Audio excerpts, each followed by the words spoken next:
യമനിൽ ആക്രമണം തുടരുമെന്ന് വ്യക്തമാക്കി യുഎസും ചെങ്കടലിൽ കപ്പലുകൾക്ക് നേരെ തിരിച്ചടിക്കുമെന്ന് മുന്നറിയിപ്പ് നൽകി ഹൂതി വിമതരും. കഴിഞ്ഞ ദിവസം ഹൂതി കേന്ദ്രങ്ങളിൽ യുഎസ് കനത്ത വ്യോമാക്രമണം നടത്തിയതിന് പിന്നാലെയാണ് ഏറ്റുമുട്ടൽ ശക്തമാകുമെന്ന റിപ്പോർട്ടുകൾ പുറത്തുവന്നത്. ഹൂതികളെ ലക്ഷ്യമിട്ടെന്ന പേരിൽ യുഎസ് യമനിൽ നടത്തിയ ആക്രമണങ്ങളിൽ മരണം 53ആയി. കുട്ടികളും സ്ത്രീകളും ഉൾപ്പെടെയാണ് അമേരിക്കയുടെ ആക്രമണങ്ങളിൽ കൊല്ലപ്പെട്ടത്. യുഎസ് പ്രസിഡന്റ് ഡൊണാൾഡ് ട്രംപ് അന്ത്യശാസനം നൽകിയതിന് പിന്നാലെയാണ് യമനിൽ കനത്ത ആക്രമണം നടത്തിയത്. ചെങ്കടലിൽ ആക്രമണം പുനരാരംഭിക്കുമെന്ന നിലപാടിൽ നിന്ന് ഹൂതികൾ പിന്മാറാതെ ആക്രമണം അവസാനിപ്പിക്കില്ലെന്ന് യുഎസ് ആവർത്തിക്കുന്നു. യമനോട് ചേർന്ന ബാബ് മന്ദീബ് കടലിടുക്ക് വഴി കടന്നുപോകുന്ന കപ്പലുകളെയാണ് ഹൂതികൾ ആക്രമിച്ചത്.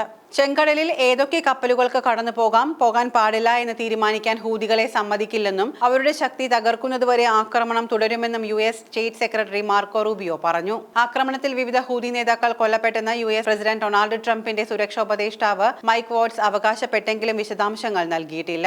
അതേസമയം യുഎസ് ആക്രമണത്തിന് തിരിച്ചടി നൽകുമെന്ന് ഹൂതികളുടെ നേതാവ് അബ്ദുൾ മാലിക് അൽ ഹൂതി ഞായറാഴ്ച മുന്നറിയിപ്പ് നൽകി. യുഎസിന്റെ ചരക്ക് കപ്പലുകളെയും യുദ്ധക്കപ്പലുകളെയും വിമാനവാഹിനികളെയും ലക്ഷ്യമിട്ടായിരിക്കും തിരിച്ചടി നൽകുക.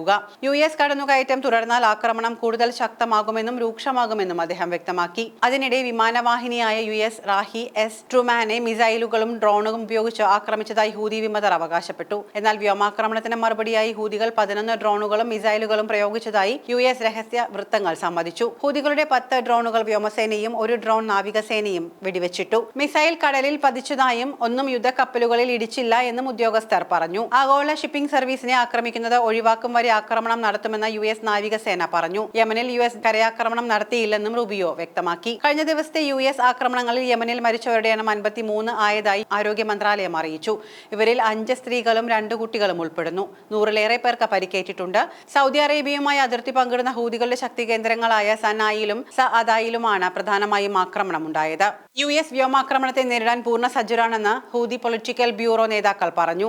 യമന് നേരെ യുഎസ് നടത്തിയ കുറ്റകൃത്യത്തിന് കണക്ക് ചോദിക്കാതെ പോകില്ല എന്നും ക്രൂരമായ കൂട്ടക്കൊലയാണ് യുഎസ് നടത്തിയതെന്നും ഹൂതികൾ പറഞ്ഞു. അമേരിക്കയുടെ വാണിജ്യ നാവിക കപ്പലുകളെ ലോകത്ത് എവിടെയും തടയാൻ ഒരു ഭീകര പ്രസ്ഥാനങ്ങളെയും അനുവദിക്കില്ലെന്നും കടൽ യാത്രാ സ്വാതന്ത്ര്യം പുനഃസ്ഥാപിക്കുമെന്നും ട്രംപും പറഞ്ഞു.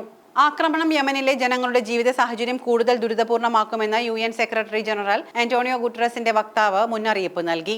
ഏറ്റുമുട്ടലുകളിൽ നിന്ന് ഇരുവിഭാഗവും പിന്മാറണമെന്നും അദ്ദേഹം ആവശ്യപ്പെട്ടു.